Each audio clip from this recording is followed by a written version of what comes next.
खामेन मचुदी purple मा आई चान बीजो अरी भी मांद्रे वसी सना जिगा सीजन लगा अरी पुराना अरी भी दी पुराना अरी भी हदी लेसाबी मपुंग मरई फाराबी अचौबा मी माले हैबा 1 million 6 से मणिपुर दा कया नोम ता हाइरो से संग चलो से 6 million हाइ से मणिपुर दा 6 से कया नोबा मसिंग अमता थिरो से मया मामा अमता थिदोरो से अमा अनि अहुम मरी मंगा तरु मखादी से आई हागे से थिरो से मामा खुथेगे अमा अनि अहुम मरी मंगा तरुक तरेत की मखादी तरेत की मखादी खंगदरे पनीर ओइना थोंगे ngasi पनीर से कनोने पनीर थोंगो से कैम हापे खामे सिम्बी ने चनम ने मोरो खरा ने हापगे अदुगा से पनीर से पवा मनी आई स्माना मकक मकक थचरे आई जे हुजे काबक काबक से जे खांगदा ताउथोनी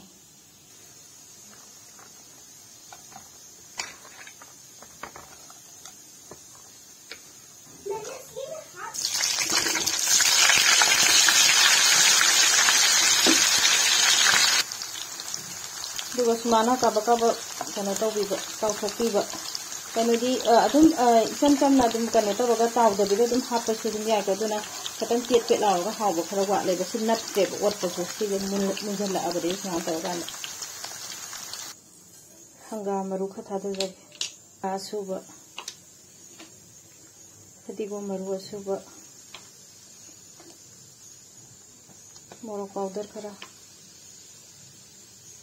मचू खरा काबा काबा सुमाना लौथोओ मतुंगदा ngसाइगी खामेन असिनबिगा कइनोगा तखाइगी बदतु सिसे सिजनबीबा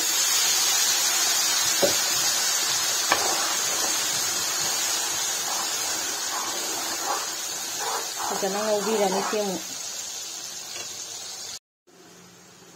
सुमान तौरको मतांग सिजे कनो तौरअबनि मुंझलअबनि सिजे मई खितंग लेखके मई कितना लेधरा ngौबा अदो सुमान तौबो मतांग सिदा खोगी फदिगों खरा लंजनबियो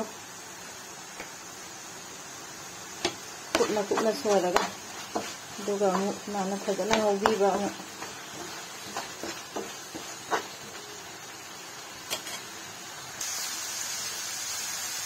ngौबा जो फजना मुंझले बना तो फदिगों सा हाथ से कट्टा करे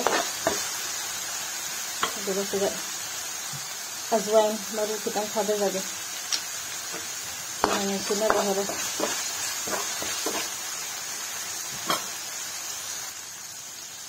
अना ngसाइ खाने से भी कई तक बे मैगी दो मांगहन बिदब दु सि तवगा मैगी हचन बिदब मैगी जे कंगु कंजले दुगा से सि मतंग जे ओदी यारे को दो ngसाइ गी कनो तवदो पनीर अताबु दो हजन बिदब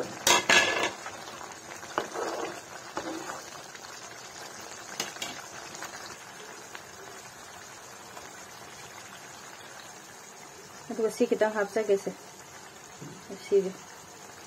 घी नत्रगसु अदुम कनो हापसु याय बटर गुंबा लेदगे अदुम खरा हापचनबे याय महाव खथोकनब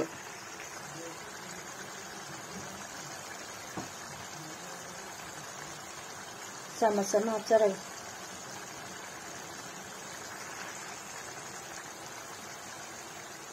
थुम हापचलगे लोरे अदु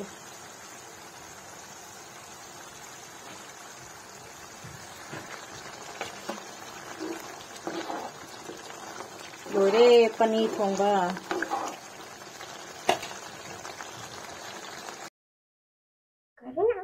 1 2 3 हाय मैम पूरा मकू इकोकनो ना खुरमजरी आइगी वीडियो सिबु अहम थेंगनरगा येंबिबै चिनिनाव मैम मोइतादी नुसिबिदुना लाइक तोक्सनबिरमो सब्सक्राइब सु तोक्सनबिरमो नसिरदी कमेंट्स सु तोक्सनबिरमो शेयर सु तौबिरमो वीडियो हाँ वीडियो से येंबा लोइरकपदा नुंगाइबिबा तातारगदी एदो मैम मुबांग अमा पुरगा लाक्सरे इमाई चामु लाए ओ गिर जाता हाँ क्या बोला तूने आइने हिंदी गा कनो हाइबने तो थोला जो गिर जाता आइन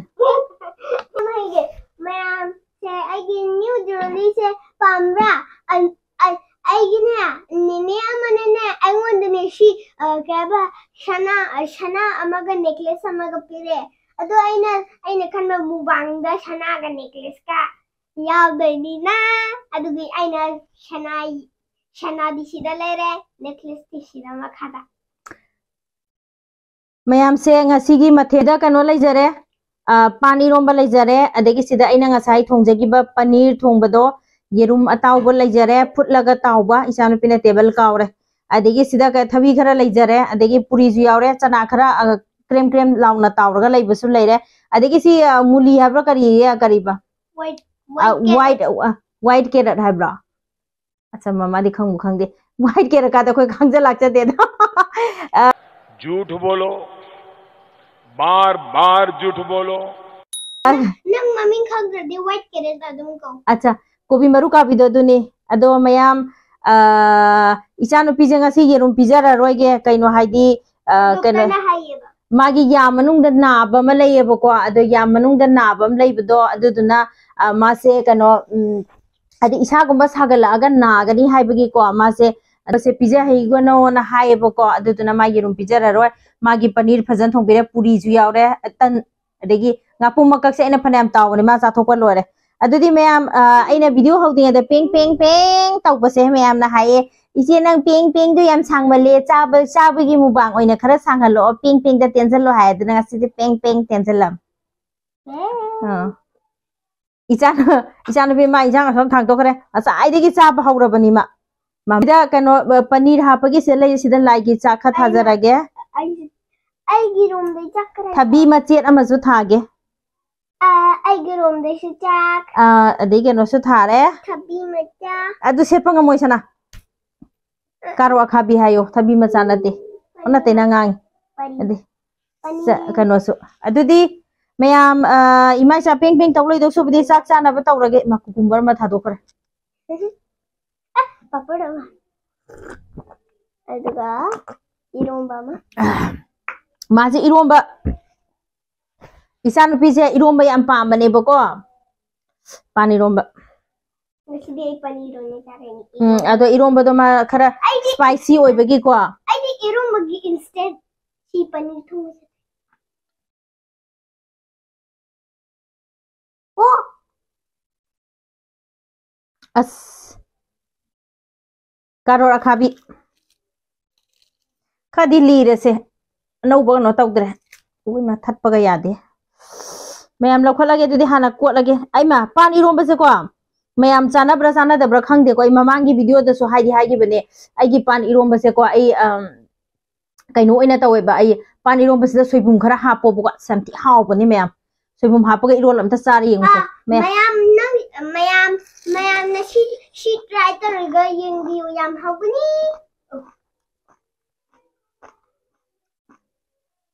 hawa karo khabi je hana pan iromba se ga yoma hana korkiga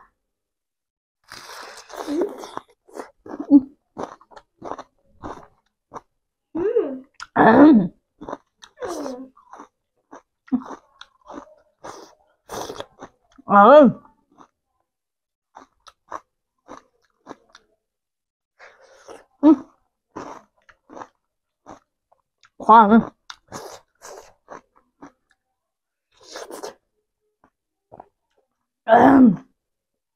iromba yam chajaning ba nga ma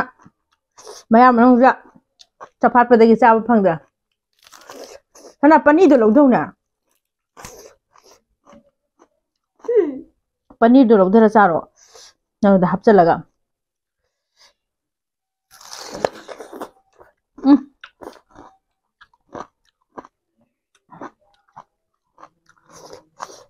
isano pina ngasai magi manada siriba sana se asigi maram da haigu to mayam gyan taramaro ngasi je khoi gi sidai lai khuram bane bako akhoi gi mioi sudri ba hai tare ko adugu angang pi machang hai do daida pijaba pithakpa akhoi gi bor nung pi ba ni baga leidra makhong hambi baga ke tawbudo adu tawbagi adugi puja numito adu dune bako aduna mai puja tawbolo ngana paisa nung sa la phoi adagi halwa aduga earrings necklace gift any gift tong nei bako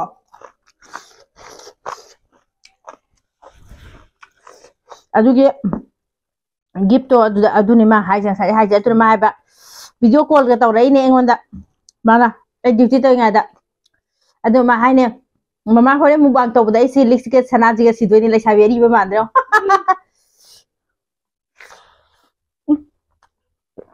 हावे खों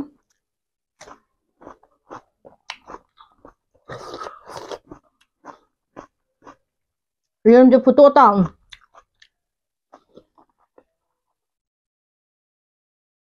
रोदा के कितना मसा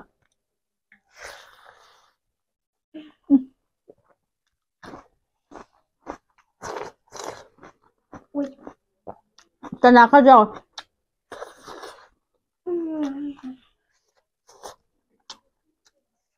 किसी ना मचा चलो सना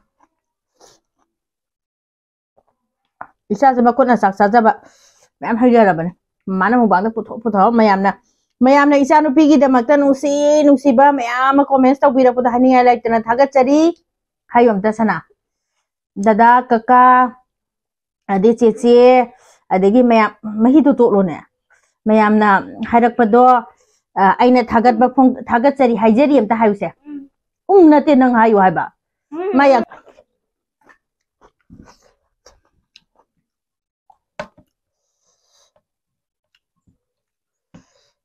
खुहाव हमने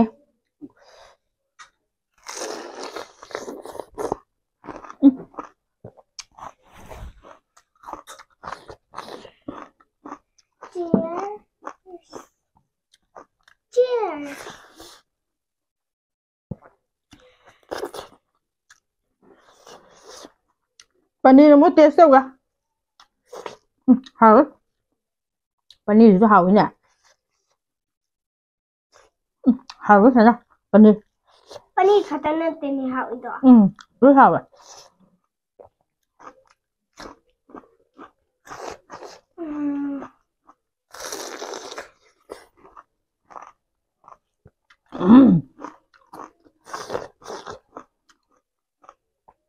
ग्रेवी दो लोग से लोने सना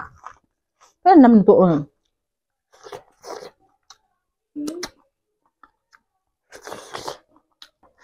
पनीर जो खुआ हम तो मिला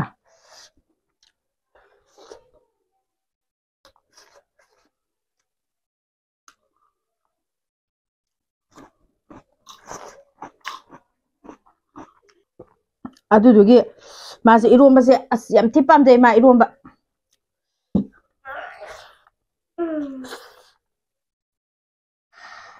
इरोंबा बो ओइरबा यारा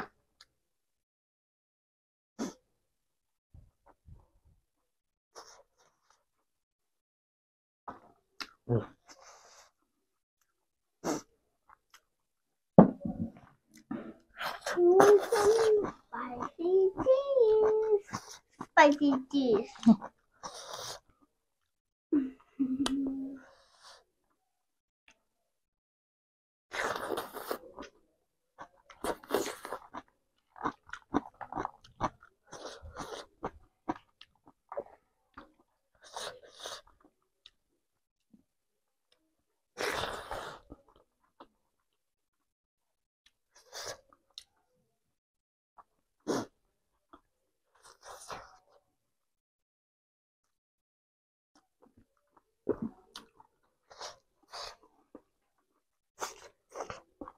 Tapo ko sana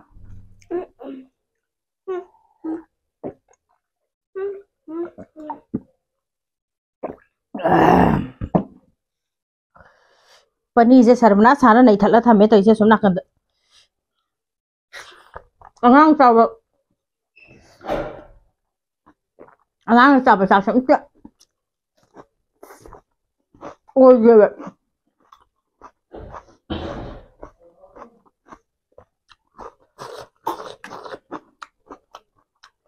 तुम को लेंगे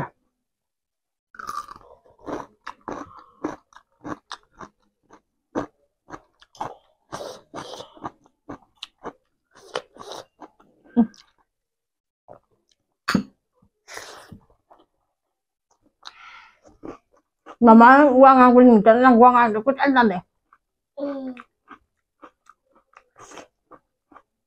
Mama ăn cho nó mình chân ăn được tôi mình lại đúng chưa Pani được đâu ra sao? You want some this? Oh. Pamui cha khunam daga ta bas. Tau san ge.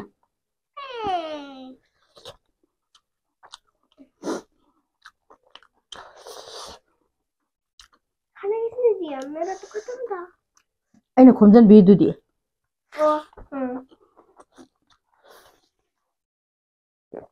Ide wo dale bi da.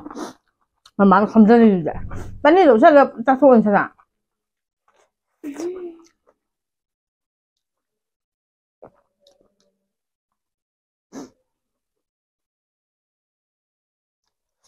Mama cái bông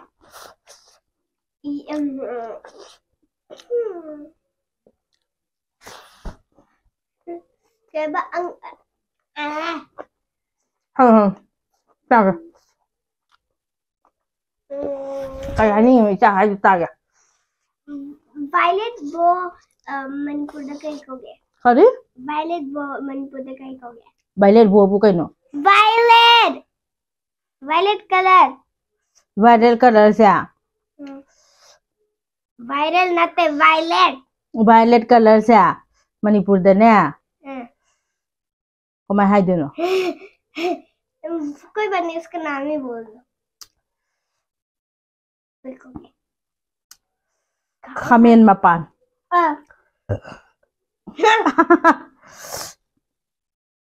Violet color kari ko ge ye. link description da hai ro ko Mayam description da hai ro ye ma hai je comment hai bi ra mo hai ne. Mayam dam dam mayam violet color se. Am da ham jam da hai je. Manipur da kar gaoge Violet color se Manipur da kari ko ge hai ba ai ge wakan da di violet se kai no khamen mapan. Khamen mapan hai du ram ni. na khamen pana di khamen machu di purple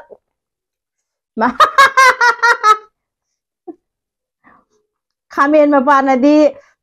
purple le asu chumi ba. machu Asu chumi cha bi hai du ra. adu violet nante violet di blue ga purple ga ni Khamen la je kai no sana. khamen da di purple ga green ga Khamen kai no hai khamen je purple ga green ga ni. Khamen hai je kai ngo ba. Khamen hai je kai nom ta hai ro se. Khamen je bengan do khamen ka. Bengan do. khamen machu di purple a shi wall da ne Adu do ka we khamen.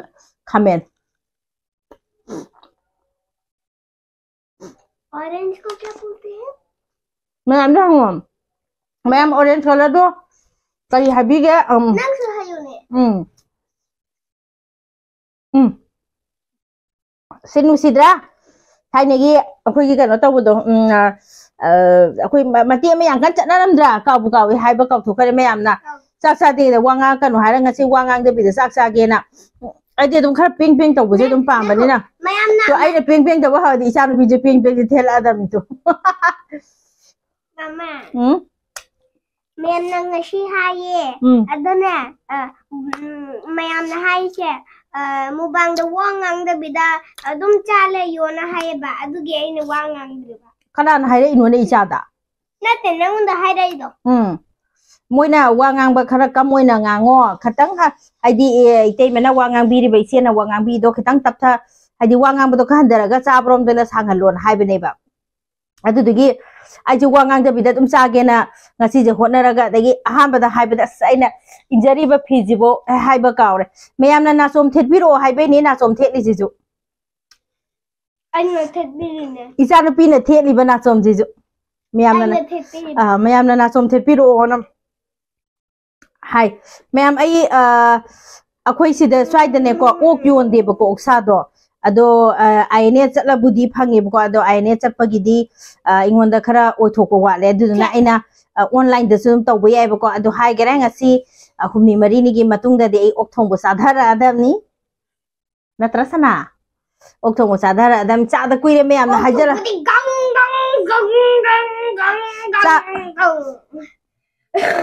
ꯆꯥꯗꯕꯁꯨ ꯀꯨꯏꯔꯦ ꯃꯌꯥꯝꯅ ꯆꯥꯕꯤꯔꯣ ꯆꯥꯕꯤꯔꯣ ꯍꯥꯏꯕꯁꯦ ꯈꯪꯆꯥ ꯆꯥꯅꯤꯡꯕ ꯑꯃꯁꯨ ꯄꯣꯛꯁꯜꯂꯛꯑꯦ ꯅꯠꯇ꯭ꯔ ꯁꯅꯥ ꯑꯗꯨꯗꯤ ꯃꯌꯥꯝ ꯉꯁꯤꯒꯤꯗꯤ